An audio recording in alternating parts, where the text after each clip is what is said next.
Hello everyone, welcome to our digital library. हमने pharmacology की quick revision series start किए थे।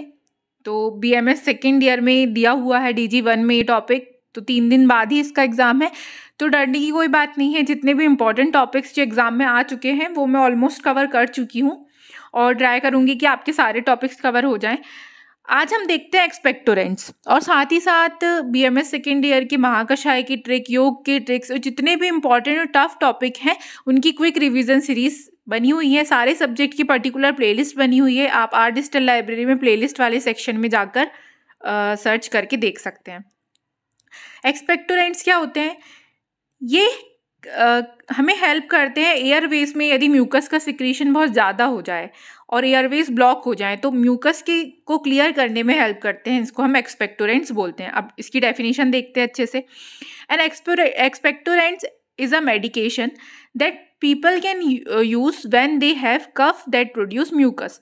यदि बहुत ही ज़्यादा अमाउंट में कफ इकट्ठा हो जाए म्यूकस के फॉर्म में और एयरवेज को ब्लॉक कर दे, ब्रीदिंग में प्रॉब्लम होने लगे, तो हम जो ड्रग्स या मेडिकेशन यूज़ करते हैं उसको हटाने के लिए उसको हम एक्सपेक्टोरेंट कहते हैं। अब म्यूकस के कॉज क्या क्या हो सकते हैं, पॉइंट इसमें लिखा नहीं है, आप लिख सकते हैं। एलर्जी हो, अस्थमा हो या फिर लंग डिसऑर्डर हो, कोई भी कफ एंड कोल्ड हुआ हो, तो इस वजह से म्यूकस का सिक्रीशन हमारे बॉडी में बढ़ जाता है और ये हमें कॉज करता है कफ एक्स्ट्रा अमाउंट में कफ। तो एक्शन क्या होगा इसका एक्सपेक्टोरेंट का? Reduce the viscosity of mucus secretion by irritating the gastric vagal receptor that stimulate respiratory tract fluid, thus increasing the volume but decreasing the respiratory tract secretion. Expectorant करते क्या है? तो ये reduce the viscosity of mucus secretion. Mucus secretion की viscosity को कम करेंगे। कैसे? सबसे पहले ये गैस्ट्रिक वेगल रिसेप्टर को इरिटेट करते हैं, जिसकी वजह से रेस्पिरेटरी ट्रैक्ट फ्लूइड जो है वो स्टिमुलेट हो जाता है, यानी रेस्पिरेटरी ट्रैक्ट के जितने भी फ्लूइड है उनका सिक्रीशन बढ़ जाता है, वॉल्यूम बढ़ जाता है और इस वजह से जो म्यूकस की विस्कोसिटी है वो कम हो जाती है और वहाँ पर जो कफ था वो डिजॉल्व हो जाता है या म्यूकस डिजॉल्व हो जाता है। तो इस तरीके से हमें रिलीफ मिलता है। अब क्लासिफिकेशन क्या है?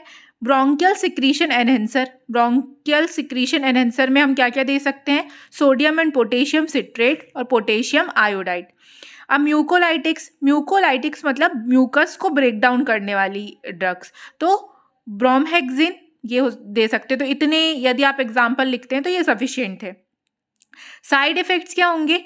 यदि आपने एक्सेस अमाउंट में एक्सपेक्टोरेंट ले लिए या फिर डोज डॉक्टर के हिसाब से ना हुआ तो एक्सेस सलाइवेशन ज़्यादा होगा, fatigue, irregular heart beat, nausea और वोमिटिंग, ये सारे साइड इफेक्ट हो सकते हैं। तो एक छोटा सा टॉपिक था, इतना पॉइंट्स यदि आप सही तरीके से लिखेंगे तो सफिशिएंट होगा।